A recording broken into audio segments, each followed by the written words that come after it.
Good afternoon to my friends, enemies, family, and foes.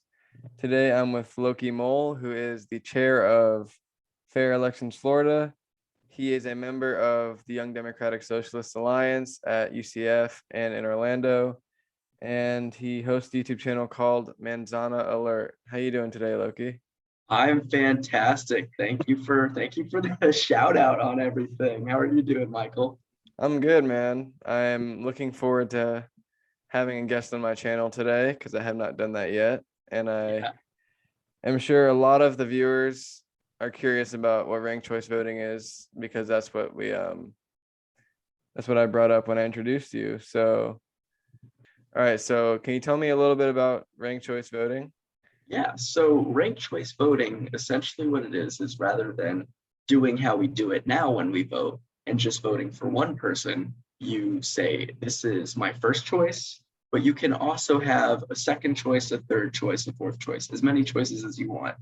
And whoever gets the least amount of votes, if no one gets a majority of votes, the people who voted for the person with the least amount of votes, their first vote for that person gets reassigned to whoever their second vote is. So if I vote for the yellow party and the yellow party comes in last place and I want to reassign my vote to the blue party, which was my second choice, the yellow gets moved to the blue party.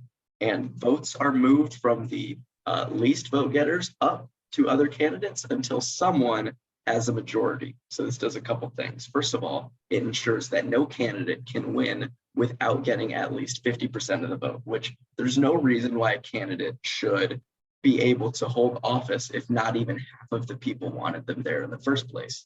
And the other thing it does is it allows people to vote for third party, which 34% of Americans, I believe, last I checked, identify as independent or with some third party. They don't really see themselves as either Democrat or Republican. They feel like neither party really represents them. And it allows people to vote for smaller parties or independent candidates without having to worry about throwing away their vote, which is a big concern amongst people who otherwise would vote third party.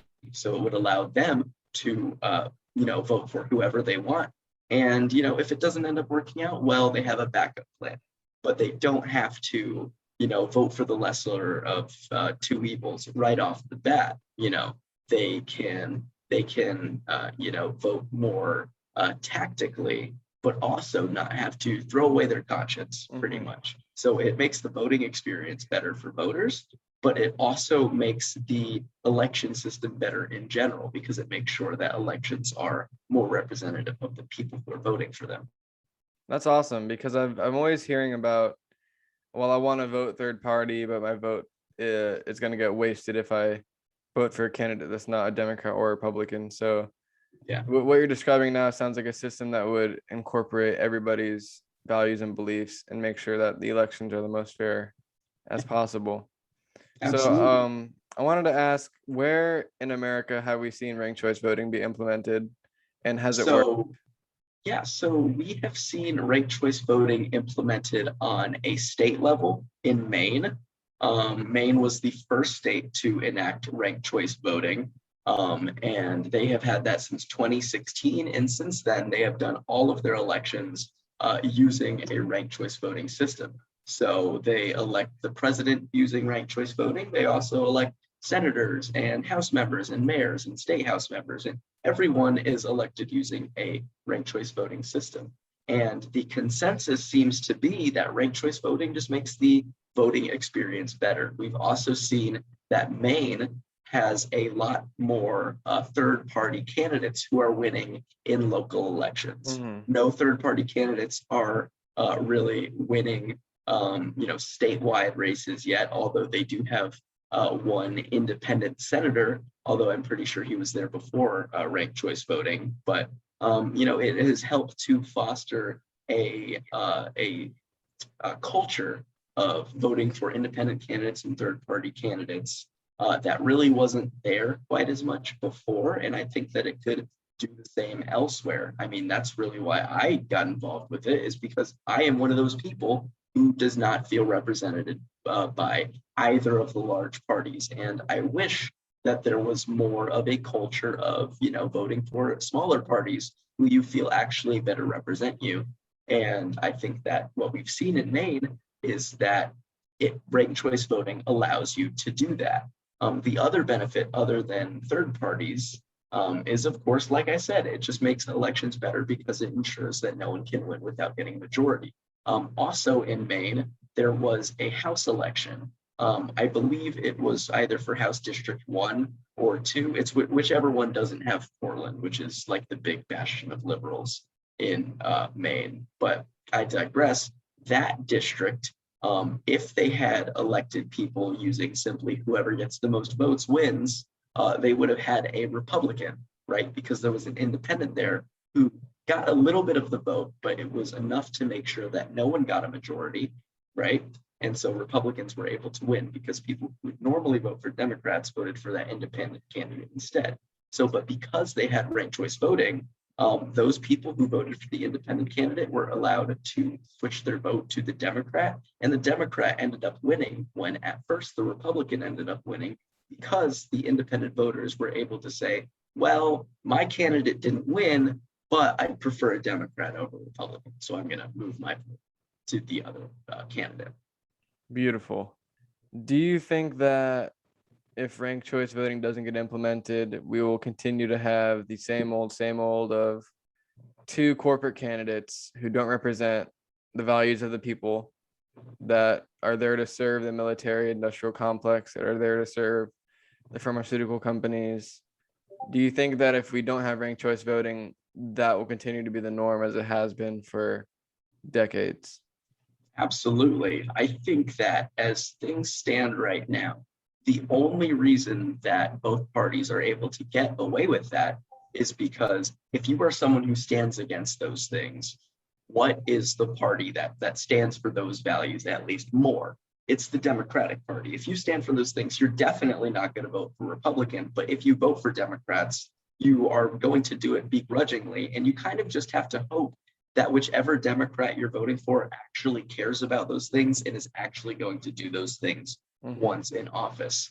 With ranked choice voting, Democrats don't have that much sway anymore. With ranked choice voting, if you feel as though the Democrat isn't actually going to do those things, or if you have reason to, like if they're running for re-election and when they got elected the first time they didn't do those things, all of a sudden it's a fire under them saying either you do those things or I'm going to vote Green Party, I'm going to vote for the Party for Socialism, or if you prefer the Libertarians, whatever it is, voters who have those sympathies that they feel like aren't accurately represented by either party, now there's no reason for them to vote for the bigger parties because it's like, well, what are you going to hold over me? The other guy winning? Because that's not a factor anymore.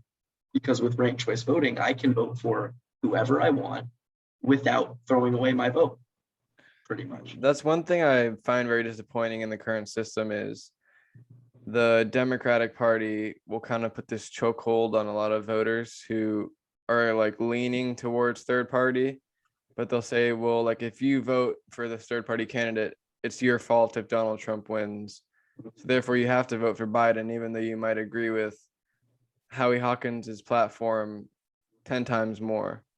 Yeah. And I don't like that at all because we are supporting people that, I mean, even if you don't really support Joe Biden, if you vote for him, that's an endorsement. So we're like a lot of voters are endorsing people who they don't really like. And Joe Biden and Donald Trump are both war criminals who don't follow international law and they do vicious acts all the time. Biden has bombed Somalia 3 times in the last few weeks. So I really want to see ranked choice voting be implemented, especially in places like Florida and all over the country, but in Florida specifically, because with Ron DeSantis being governor and a fully Republican Senate that represents us, like Marco Rubio and Rick Scott, I feel like a lot of the leftist values and just the values of the people are not being represented by those leaders. Yeah. And it's interesting that you bring up both Ron DeSantis and Rick Scott, because a fun fact about them that I like to bring up very often when talking about why Florida needs ranked choice voting is that Rick Scott was elected to be governor 2 times. Ron DeSantis has only been elected governor once, and hopefully it stays that way come 2022. But neither of them ever received a majority of the vote in their runs to become governor. Rick Scott fell short of 50% both times he ran, and Ron DeSantis, I believe, didn't even crack 49.5%, I want to say. So both of them fell short. With ranked choice voting, we don't know if they would have won or not in ranked choice voting, but there's definitely a chance that were that to have happened, we would not have a Governor Ron DeSantis, and we never would have had a Governor Rick Scott, because those people who voted for maybe Libertarians, maybe Greens, perhaps could have been like, you know what, I'm going to vote for the Democrat, or, and that could have changed the outcome of the election entirely. So we're talking about something that not only would change elections slightly, it would change politics entirely in the state. I mean, imagine the past 2 years, 3 years almost, had Ron DeSantis not been governor. We probably would have dealt with coronavirus a lot better. And so that's one, actual benefit, actual tangible benefit that you could see from ranked choice voting. I think ranked choice voting would also help with the issue of money in politics, because we've seen so much that money in politics is one of the biggest factors that influences elections and influences a candidate's policy platform. And if we're able to vote for maybe smaller candidates like the third party who aren't being funded by big pharma or big corporations, we'll have our values represented as opposed to those institutions. Yeah. So I want to ask you, where is the state of ranked choice voting in Florida right now? How are we doing? What do we need to do in the future? Give us that whole spiel. The ranked choice voting scene in Florida is in its early stages. It is just sort of being birthed from the ashes of the past. There were some ranked choice voting. There was actually ranked choice voting was used in the governor's race back in the 1910s. Oh, wow. In Florida? In Florida, yeah. And after that race, they just stopped using ranked choice voting. And then we wouldn't see ranked choice voting in Florida until 2007. And so the big drama in 2007 was that Sarasota, which is this small city in the southwest of the state, sort of near Tampa, they implemented ranked choice voting, or I shouldn't say they implemented, but they approved ranked choice voting. They got all the people together in the election, and the people spoke. They said, we want ranked choice voting to be used for city elections in Sarasota. And so the Constitution of Florida actually says all general elections in the state of Florida need to be determined with a plurality of the vote. Ranked choice voting isn't a system which requires plurality. It's a system that requires the majority of the vote. And because of that, since 2007, Sarasota has had 0 elections using ranked choice voting, because the Supreme Court basically said, no, that's an illegal voting system. You cannot use ranked choice voting in Florida. So the attempt to get ranked choice voting in Florida right now is 2-pronged. So you have right now myself, who is pushing the campaign to get ranked choice voting implemented in Florida through a ballot initiative. And so every time we have an election in Florida, people are allowed to get a ballot initiative, and that can amend the Constitution. Anyone can recommend any change to the Florida Constitution, but in order for it to actually be implemented, it needs 900,000 signatures, petition signatures that say, yes, we agree with it. And then once you get 900,000 signatures, the Supreme Court of Florida looks at it and says either, yes, this is something that would be constitutional to implement as a change to the Constitution, or they say, no, sorry, we can't do it. So right now we're trying to get the signatures to see if it is constitutional. And if the Supreme Court of Florida okays it, then we will be able to get the signatures to get it on the ballot. And at that point, in the next election, depending on when we get it on the ballot. Right now, we're trying for 2022, but if need be, we can get it on the ballot in 2024. If 60% of Florida voters vote for it, then it ends up as part of the Constitution. And that line that says plurality gets struck down and it gets replaced with majority, and it requires that all general elections be done with ranked choice voting. So that's my end of it. That's the first prong, is that we're trying to get the Constitution changed. There is another group called Rank My Vote Florida, which is a bit older than my group, which is trying to change the Florida Constitution. And they have done some good things so far. So the second prong is Rank My Vote Florida. And they are a group that, rather from attacking it from the statewide level, they're attacking it from the local level.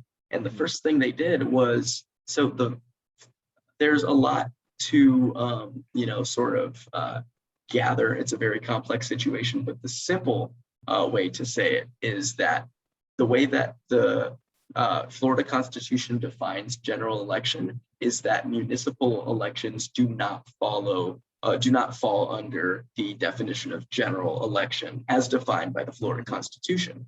So them saying that line in the Constitution bans Sarasota from implementing it is actually completely false. The Florida Supreme Court got it wrong. And that's what Rank My Vote Florida is suing the Florida state government to get them to change their interpretation.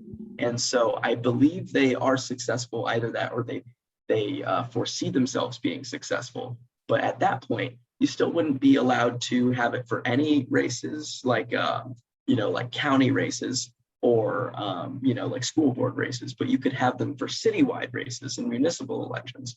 And so once that lawsuit goes through, I'm not sure if it has, but if it has, or if it does, they will start getting individual cities. So Orlando or Gainesville, Miami, medium to large cities to start implementing ranked choice voting. So we're sort of going at it from two different angles.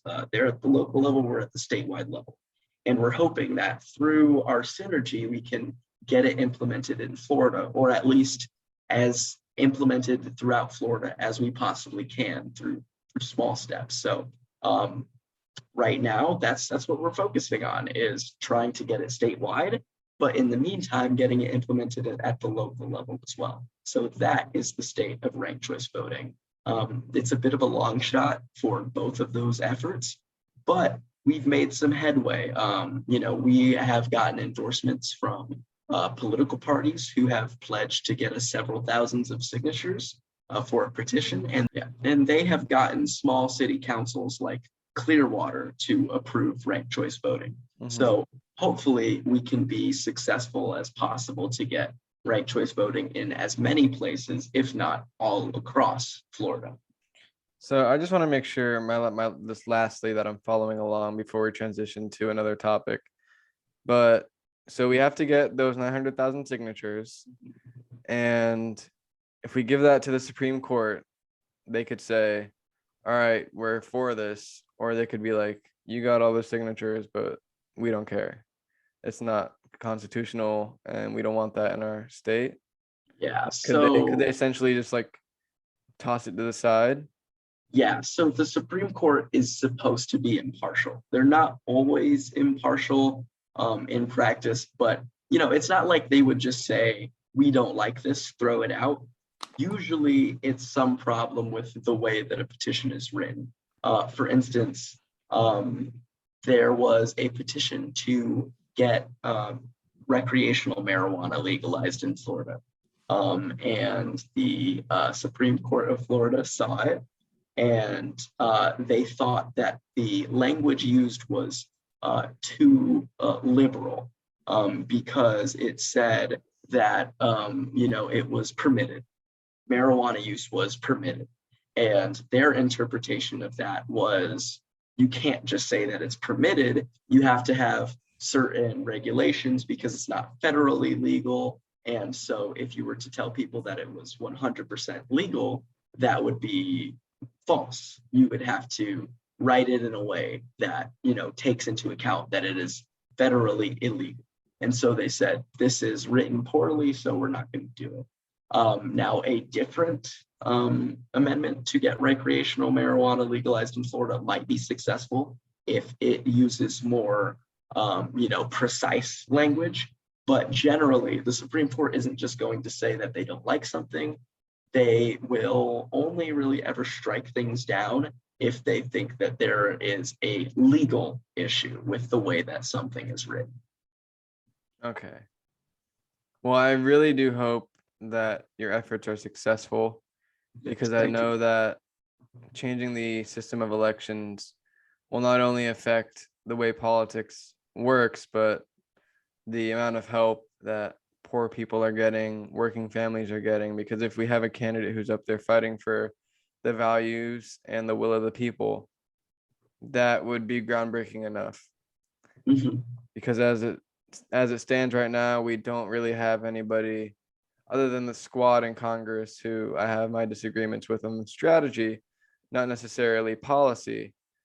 But if we have somebody who we agree with on strategy and policy, and it's easier to elect them, I think the change would be much more efficient and timely than having to wait until things get bad. Because that's what I'm seeing around a lot of the left right now, is things eventually are going to get so bad that time will have to be on our side.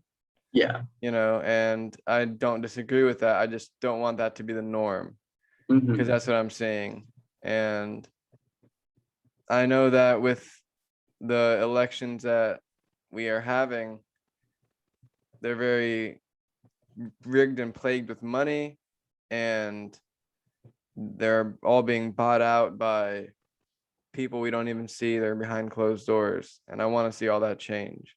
Yeah. And speaking of an election that has been bought out, let's talk about Nina Turner's election in Ohio, District 11, against Chantel Brown.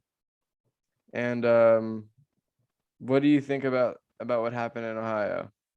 It was very disappointing. I mean, to say the least. Nina Turner is not only just such a great candidate policy wise, in my opinion, but I really feel as though she is someone who genuinely cares about the people who she would be representing in Ohio's 11th district. So I really feel as though the voters of Ohio's 11th district missed out on the chance to have someone who would have been a terrific representative. At the same time, even though she was predicted to be the front runner for a really long time, you sort of had to, just guess that it would have turned out the way it did. It was being called an upset by a lot of people.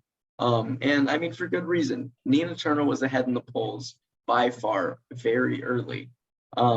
But, it is a district at the end of the day which voted for Joe Biden over Bernie Sanders in the primary. They voted for Hillary Clinton over Bernie Sanders in the primary. And obviously, that district is very, very interconnected with, sort of that centrist moderate wing of Democratic politics for whatever reason. I'm not in Ohio's 11th district. I can't say what it is exactly. But something about that area, tends to skew more towards that centrist wing. But also you have to recognize that Nina Turner was ahead, I mean, for a long time.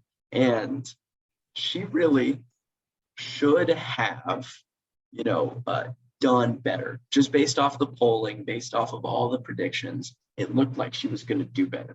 I think that the centrist wing sort of took it for granted that they were going to have that district because of historic trends.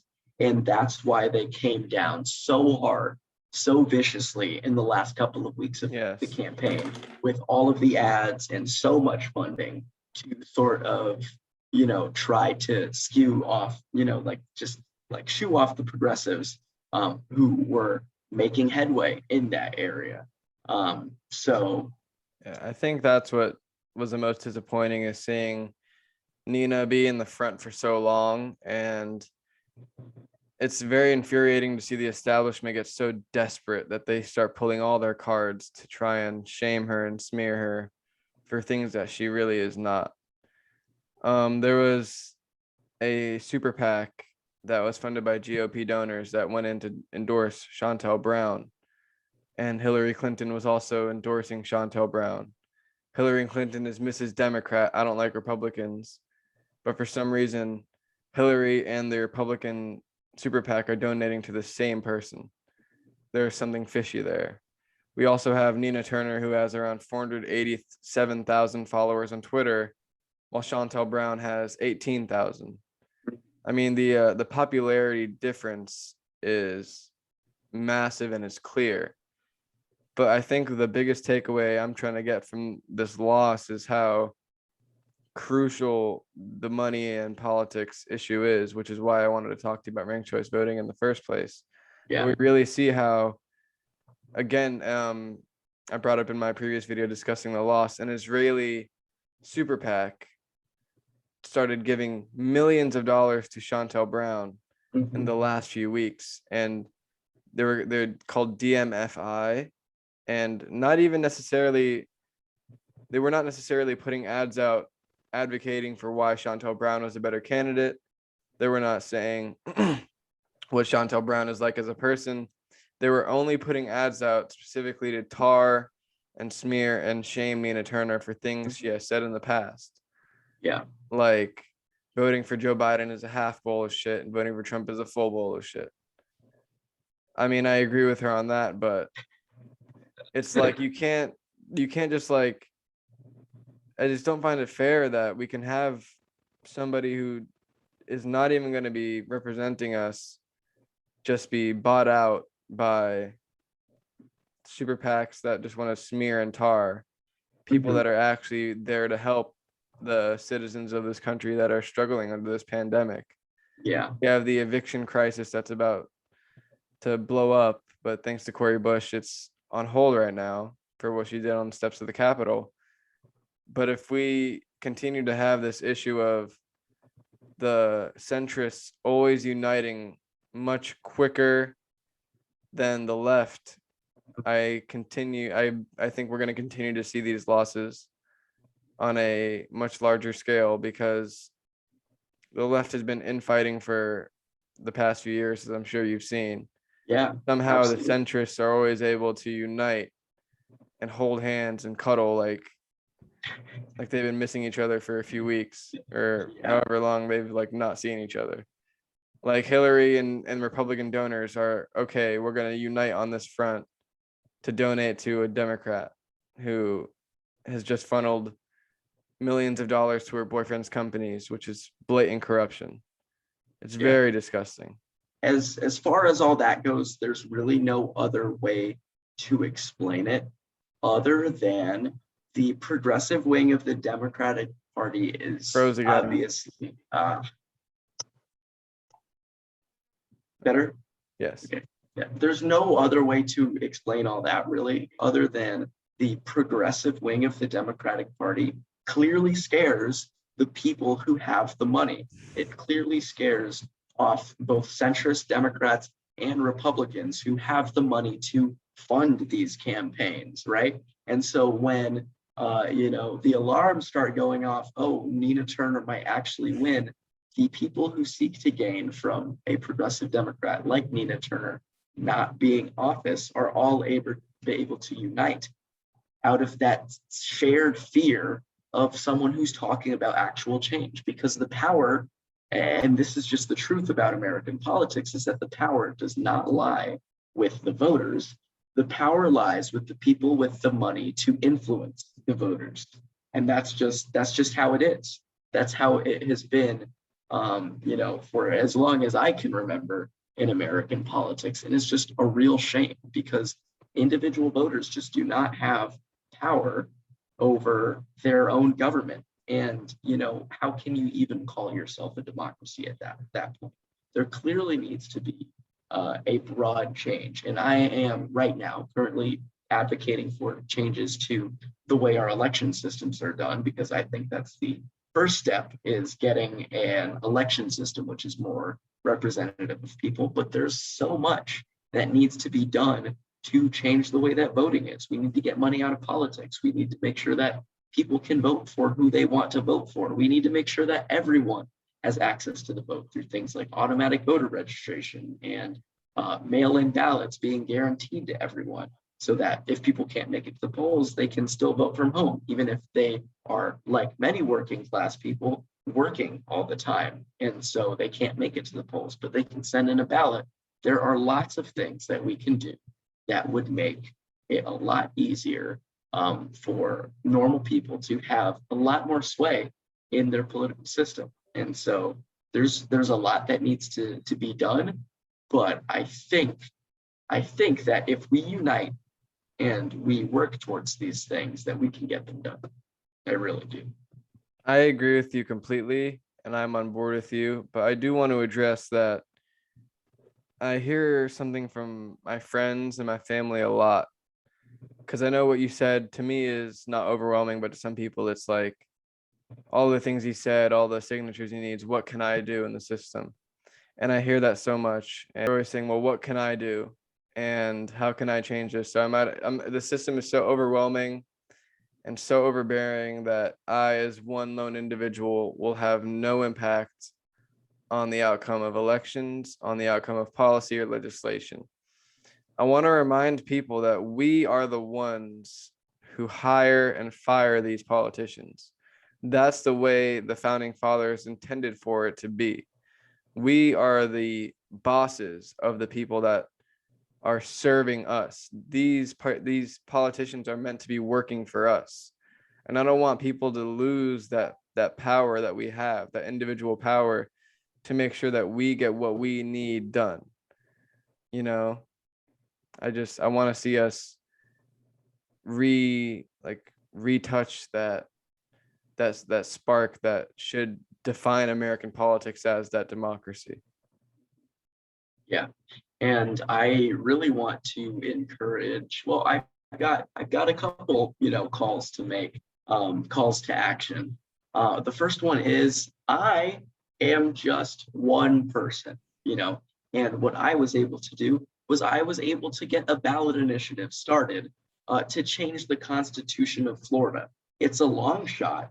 It's absolutely a long shot, but I've been able to get endorsements from groups who are pledging to get thousands of signatures for this petition. I've gotten, calls from journalists who are interested in knowing more about ranked choice voting and more about this campaign. And it's all because I saw something that needed to be done. And I said, well, no one else is going to do it if I don't do it. And so I did it. Obviously, it has been a process, and it is going to be even more of a process to get it on the ballot. But even still, my campaign, we're a grassroots campaign. We don't take any corporate money. We are reliant on volunteers. We are reliant on people who really care about this to collect signatures. And so if we didn't have people who were collecting signatures, this wouldn't be possible at all. So, if you don't want to start something, if you have the capacity, you think you'd be able to start something like this, go ahead and do it. I call on you to do something like that. But if you don't, an hour, 2 hours, a couple hours, maybe even weekly, volunteering for something like this would absolutely make a difference. Because every time you get a signature for a petition, every time you knock on a voter's door to remind them when the election is, that is something that feels small, but when you are plugged into a network like that, that is something that makes a huge difference, because it's not just you. There's several volunteers who are all doing the same thing as you, all working towards the same goal. And so you individually might not feel like you're doing a lot, but if you're doing the right type of work, you are contributing to a group that is doing something great. And so I would encourage you to get involved. Start a network of volunteers. If you'd like, start a campaign.